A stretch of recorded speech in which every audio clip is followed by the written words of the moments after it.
예. 자, 이제 기여분에 대해서 말씀드리겠습니다.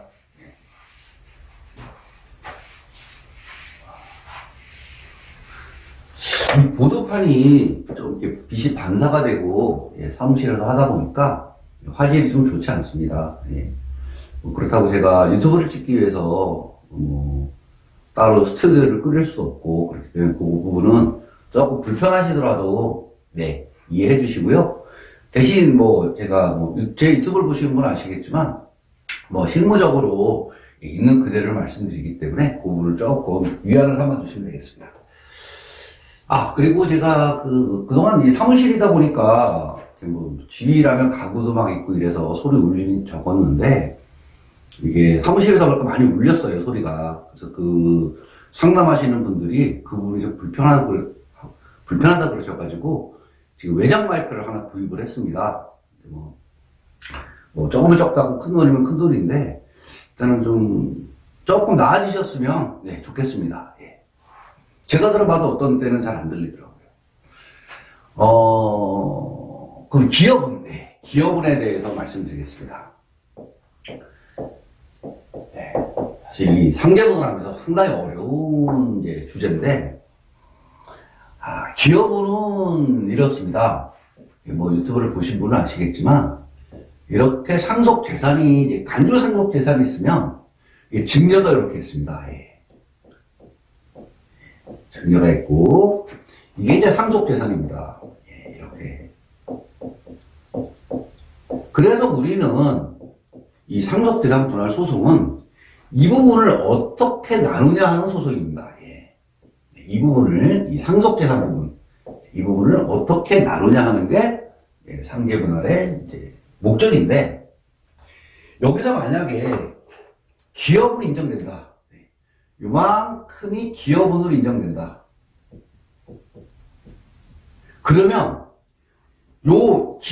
이 전체를 상속재산으로 부르지만, 이거를 전체를 상속재산으로 부르지만, 기여분을 뺀 나머지를 분할 대상인 상속재산으로 부릅니다. 무슨 얘기냐면, 기여분에 해당하는 거는 분할 대상이 아닙니다. 그러니까 상속재산이 이만큼 있다. 망인이 10억의 재산이 있었다. 10억의 재산이 있었는데, 기여분으로 빠져나간 게 2억입니다. 그러면 상속인들이 여기서 이거를 뺀 8억을 놓고 1.5112를 따집니다. 이 자체는 분할 대상이 되는 게 아닙니다. 아예 빠져버립니다. 그래서 엄격하게 따지면, 제가 오늘 블로그에다가 포스팅을 했지만, 이 기여분은 이 상속 비율을 변동한다고 보기보다는 이 상속재산, 분할 대상인 상속재산의 범위를 정하는 겁니다. 어차피 이 증여는 간주 상속재산이지 돌아가서 피상속이 사망할 당시에는 이게 없습니다. 요거만 남아있죠, 전체로. 그래서 실질적으로 기여분이 인정이 되면 상속에서 상속인한테 넘어가는데, 상속으로 요거는 분할 대상에서 빠집니다. 이렇게. 요것만 이제 분할을 하게 됩니다. 이게 이제 기여분의 방식입니다. 개념이죠. 자, 그러면 기여분은 어떤 부분이 인정이 되냐면, 이렇게 됩니다. 무형적인 거와 유형적인 거로 나눌 수 있습니다. 기여분은 피상속인의 재산을 형성하거나, 유지하는데 특별한 기여를 한 자.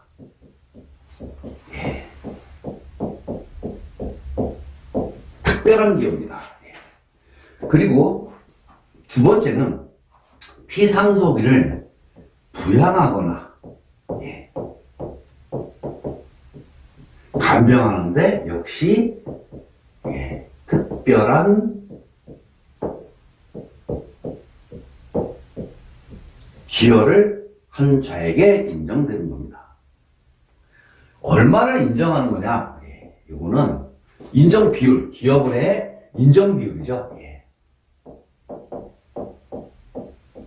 인정 비율은 판사님의 재량입니다.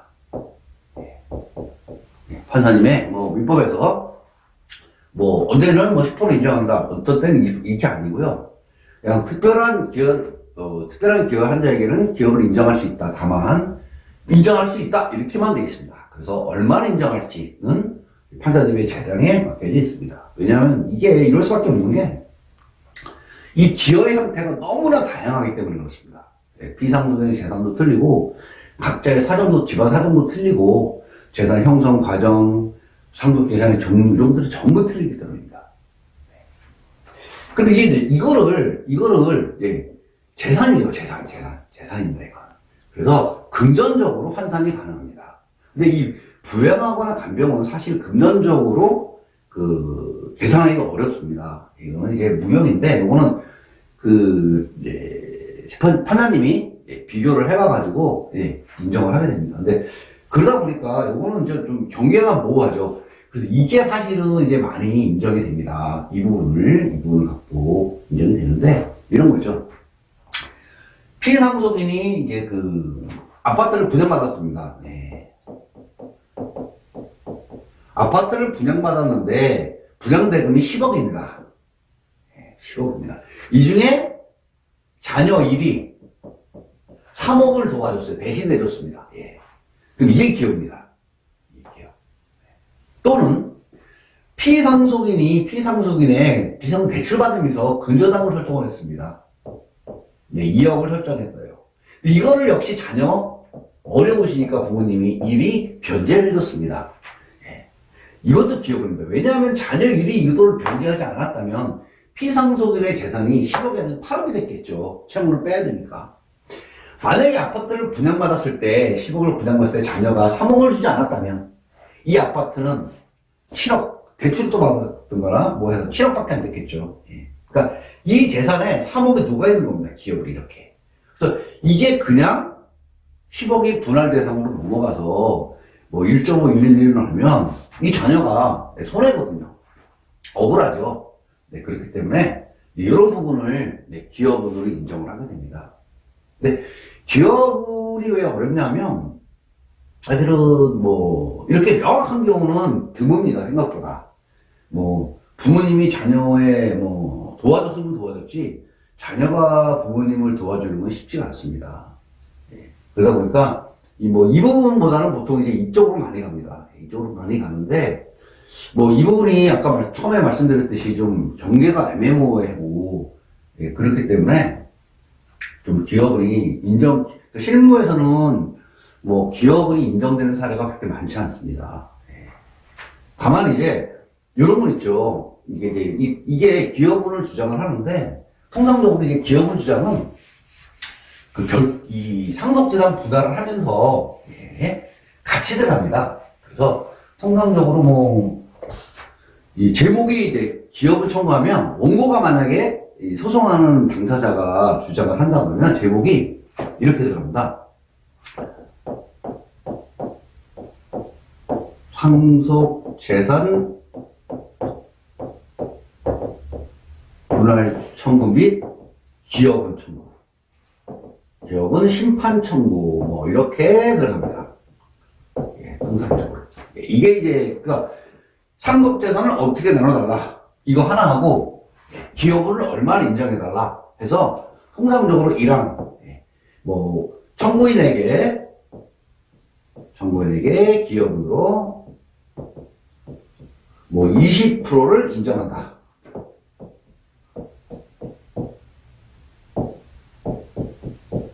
이렇게 1항을 적고 2항은 뭐 별지 목록 기재에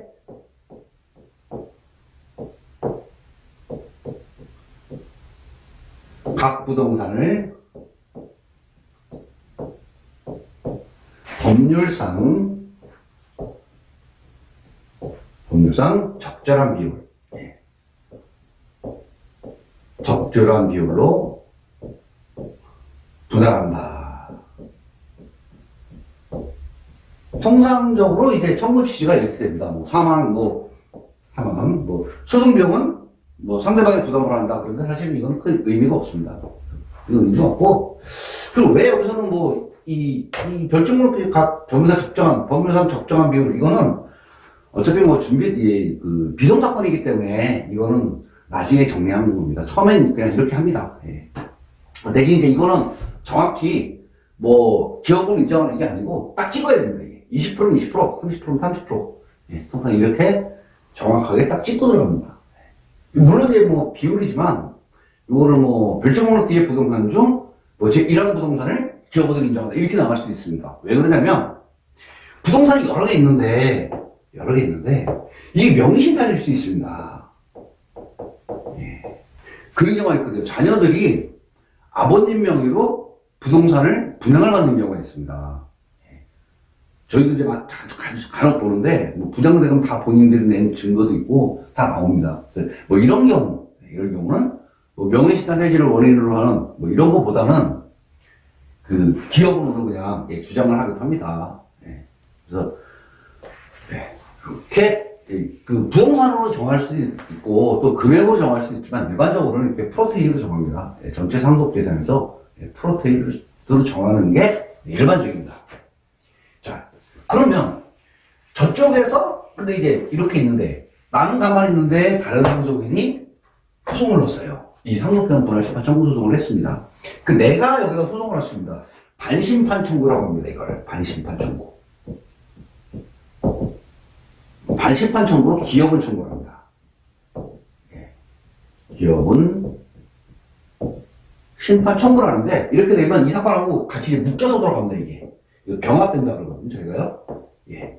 병합돼서 이 사건 번호 하나, 이 사건 번호 또 하나 이렇게 두 개가 나옵니다. 이때는 처음에 여기 원고가 같이 기업을 넣을 때는 사건 번호 하나만 나옵니다. 뭐 2021 느합 뭐 이래가지고 올해 이제 22년이니까 2022 느합 뭐 이렇게 사건 번호가 나오는데 이렇게 처음에 원고가 이것만 넣었는데 상대방 피고 측이 이걸 넣었을 때는 여기도 사건 번호가 붙기 때문에 예, 그때는 이제 그 사건 번호가 두 개가 붙습니다. 예.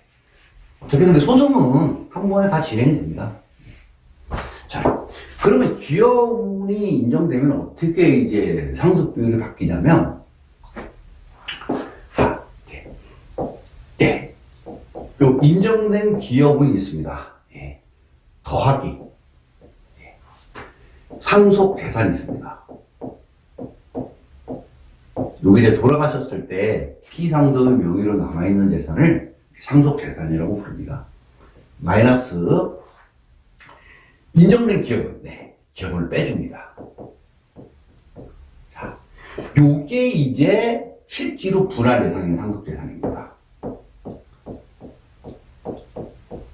네, 이게 우리가 원래 얘기하는, 네, 상속재산이 됩니다. 여기에다가, 자, 이렇게 큰 값을 칩니다. 증여가 들어갑니다, 이렇게. 예. 자, 그 다음에 여기다가 빼기, 그다음 상속인이 받은 증여를 또 뺍니다. 자, 이렇게 따지면, 이렇게 하면, 자, 여기까지가 아까 본, 이 사전증여. 예, 사전증여가 되겠죠. 예. 그래서 이게 이제 최종 상속분이 됩니다. 네, 이게 최종 상속분이 돼서 이 부분에 해당하는 거를, 네, 이제 청구를 하게 되겠죠. 근데, 뭐, 상속 부분 떠나서, 이건 조금 복잡하면, 네, 기업만 보면, 사전증여 없이 기업만 보겠습니다, 예. 상속 재산에서 마이너스 기업을 합니다, 이게. 네, 기업을 하고, 여기다가 법정 상속분 곱하죠. 예. 곱하면 얼마가 나옵니다, 예. 이게 이제 구체적 상속분인데 여기에다가 요걸 더합니다. 기업을. 그러면 여기 내가 받는 이게 최종 상속분이 나옵니다. 네. 네, 이런 구조를 띠고 있습니다. 예. 그래서 보통 이제 뭐 그래서 이 기업은 당하는 쪽 입장에서는 이 자체를 깎아먹는 거기 때문에, 예, 좀 상당히 머리가 아프죠. 그래서 한번 계산을 해보겠습니다, 제가. 이거를, 기업은 어떻게 되냐면, 자, 보겠습니다. 네. 아버지가 계시고요. 네. 어머니는 없다고 보겠습니다. 예. 일남이고, 네. 일녀가 있습니다. 이렇게 자녀가 2명 있다고 보겠습니다. 2명 있는데, 아버님의 재산이 16억입니다. 원래 그대로 따지면, 법정 상속분대로 따지면 8억씩 갖고 가면 되죠, 이렇게. 예. 그런데, 이 16억의 아파트를 분양받을 때, 예. 여기에서 일남이 분양대금 5억을 냈습니다. 5억은 좀 그렇고요. 예. 홀수니까. 예. 이 4억을 네, 지원을 했습니다. 이렇게. 네. 4억을 지원을 해서 물론 뭐 이제 요거 조금 이런 게 있습니다. 뭐냐면 8억 원짜리 아파트에 4억을 지원을 했다면 50%를 지원한 겁니다. 그럼 16억일 때 기업을 8억 원을 볼 것이냐, 4억 원을 볼 것이냐, 또는 4억 원을 물가 상승률을 반영할 것이냐, 뭐 이런 여러 가지 복잡한 방식이 있는데, 그 논외로 하고 좀 복잡해지니까 논외로 하고요. 오늘은 그 기업의 개념을 설명하는 거기 때문에, 네. 자, 4억으로 인정을 하겠습니다, 그냥. 그래서 기업으로 주장을 합니다, 예. 기업은 4억을 주장합니다. 그래서 인정이 됐다고 보겠습니다. 이게 인정됐습니다. 예. 그래, 뭐 4억 지원한 게 보니까 계좌 내역을 까보니까 맞네. 4억 지원했네. 그러면 일남은 어떻게 되냐면, 일남은 기업은 4억입니다. 그렇죠. 여기에다가 더하기 상속재산 16억이죠. 빼기 4억. 기업은 아까 4억 곱하기 2분의 1입니다. 자, 그럼 얼마죠? 12억에 2분의 1이니까 6억입니다. 네, 6억을 가져갑니다. 자, 인력. 기업은 없습니다. 그렇죠. 그러면 역시 16억 마이너스 4억 곱하기 2분의 1은 역시 6억입니다. 자, 그렇게 되면 일남은 기업은으로 4억을 받아가고, 나오네요. 네, 기업은으로 4억을 받아가고, 상속으로 6억을 받아갑니다. 그러니까 합이 10억을 받아갑니다. 네. 그리고 1년은 기업이 없기 때문에 상속으로 6억 그대로 가져갑니다. 그래서 이 피상속인이 사망할 당시에 남았던 16억은 일남이 4억의 기업으로 인정된 일남이 10억, 기업운이 없는 딸이 6억, 이렇게 해서 10억 대 6억으로 나눠지게 됩니다. 이게 이제 최종 기업운이 반영된 최종 상속분입니다. 자, 뭐 이해되시는지 모르겠습니다. 네. 최대한 간단하게 간략하게 말씀드리려고 했는데, 일단은 여기까지 하고요.